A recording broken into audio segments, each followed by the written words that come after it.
This channel does not promote any violent, harmful, or illegal activities. All content provided by this channel is meant for an educational purpose only.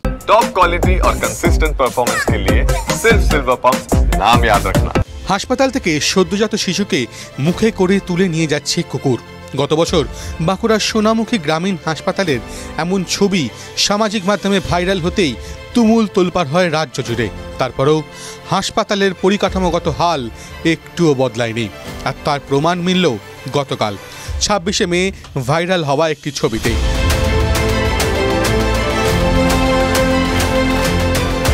Viral হওয়া ভিডিওতে দেখা যাচ্ছে জল থই থই হাসপাতাল, আর সেখানে ভাসছে বাক্স বাক্স ওষুধ।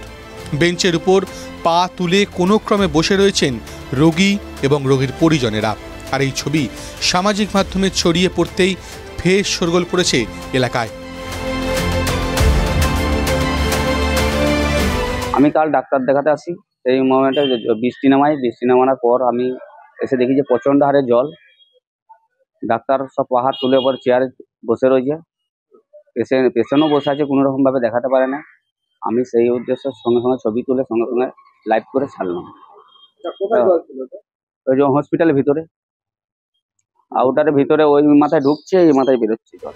সোনামুখী গ্রামীণ হাসপাতাল বাঁকুড়া জেলায় ব্লক স্তরের অন্যতম বড় হাসপাতাল। এই হাসপাতালের উপর চিকিৎসার ব্যাপারে নির্ভরশীল সোনামুখী ব্লকের কম বেশি 10টি গ্রাম পঞ্চায়েত ও পাত্রসাহেব ব্লকের একাধিক গ্রামের মানুষ। কিন্তু সেই হাসপাতালের পরিকাঠামো অবস্থা এতই বেহাল যে তা বলার অপেক্ষা রাখে না। গত বছর সোনামুখী গ্রামীণ হাসপাতালের একটি ছবি সামাজিক মাধ্যমে ছড়িয়ে পড়ে, যেখানে দেখা যায় একটি কুকুর সদ্যজাতকে মুখে করে তুলে নিয়ে যাচ্ছে, যা নিয়ে তুমুল তোলপাড় শুরু হয় জেলা জুড়েও। জেলার স্বাস্থ্যকর্তারা তড়িঘড়ি ওই হাসপাতালে তদন্ত গিয়ে পরিকাঠামো উন্নয়নের আশ্বাসও দেন। তারপরও হাসপাতালের হাল যে একটুও বদলায়নি তার ফের প্রমাণ হলো সোমবার। হাসপাতালে যখন জল হয় তখন খুব জল পড়ছিল, যখন আমরা বেডে রয়েছি বেডেও জল পড়ছিল, বৃষ্টি পড়ছিল যে বেডে থাকতে পারছিলাম না। সেটা যেখানে পরিপরি করছে সেখানে জল দাঁড়িয়ে রয়েছে। আমরা চাইছি এবারে যে জল পড়ছে এটা যেন বন্ধ হয়, পড়া হয়। হ্যাঁ, সমস্যা হচ্ছে, এবার সব লোকেরই পেশেন্ট এরকম অসুবিধা হচ্ছে। ওষুধ পালা সব ভিজে যাচ্ছে, এবার থলি থালা ব্যাগ আছে আর আছে, কাপড় চোপড় আছে, সব ভিজে যাচ্ছে বেডের মধ্যে। সোমবার এক পশলা ভারী বৃষ্টির পর স্থানীয় এক ব্যক্তি হাসপাতালের আউটডোরের ভিডিও তুলে তার সামাজিক মাধ্যমে ছড়িয়ে দেন, যেখানে দেখা যাচ্ছে হাসপাতালের আউটডোরে মেঝে দিয়ে বয়ে যাচ্ছে নোংরা জল। সেই নোংরা জলের মধ্যেই পড়ে রয়েছে একাধিক ওষুধের বাক্স। আউটডোরে চিকিৎসা করাতে আসা রোগী ও রোগীর পরিজনেরা বয়ে যাওয়া নোংরা জলের হাত থেকে বাঁচতে সার দিয়ে রাখা বেঞ্চের উপর পা তুলে কোনো ক্রমে বসে রয়েছেন। স্থানীয় রোগী থেকে শুরু করে রোগীর পরিজন ও অ্যাম্বুলেন্স চালকদের দাবি, সোনামুখী গ্রামীণ হাসপাতালের এমন ছবি কোনো বিরল ঘটনা নয়। একটু বৃষ্টি হলেই ছাদ ও দেওয়ালের ফাটা অংশ দিয়ে তা গড়িয়ে পড়ে হাসপাতালের আউটডোরের করিডরে। এখানে বৃষ্টির সময় দেখি চারদিকে নালায় জলে ভর্তি, চারদিকে জলেতে আর কি ভর্তি করে রাখে। আউটডোর বা হাসপাতালে জল হয়, জল হয়ে যায়, ওটাই ফাটাতে জল পড়ে। তো কোথায় জল ভর্তি? ভিতর দিকে জল পড়ে, এদিক থেকে বেরিয়ে আসছে, ভিতর আউটডোরে ভিতর থেকে বেরিয়ে এদিকে আসছে। কি হয়েছে যখন জল ভর্তি ছিল তখন কি পরিস্থিতি হয়েছিল?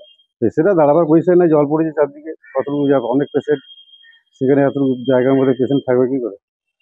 ওষুধপত্র কিছু হয়েছে? হ্যাঁ, ওষুধপত্র ভিজেছে, রুমে সব জল ঢুকেছে। সেই ওষুধপত্র নষ্ট হয়ে যাবে? হ্যাঁ, কিছু নষ্ট হয়ে যাবে। বিষয়টি নিয়ে স্থানীয়রা ক্ষোভ প্রকাশ করলেও হাসপাতাল কর্তৃপক্ষ কুলুপ এঁটেছে মুখে। কবে বদলাবে সোনামুখী গ্রামীণ হাসপাতালের এমন হাল?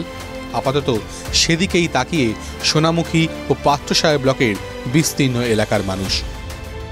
TV9 Bangla digital.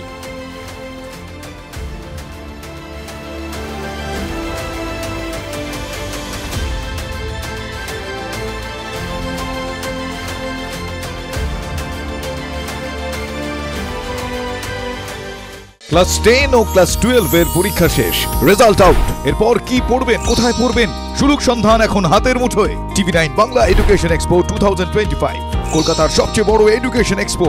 ডিগ্রি না ডিপ্লোমা, কোন কোর্স করবেন, কিভাবে প্ল্যান করবেন নিজের ক্যারিয়ার, সব প্রশ্নের উত্তর একটাই। TV9 Bangla education expo. একই ছাদের তলায় থাকছে নামকরা সব ইঞ্জিনিয়ারিং কলেজ, বিশ্ববিদ্যালয়, মেডিকেল ও ম্যানেজমেন্ট ইনস্টিটিউশন।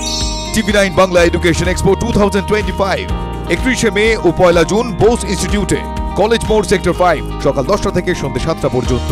এন্ট্রি একেবারে ফ্রি।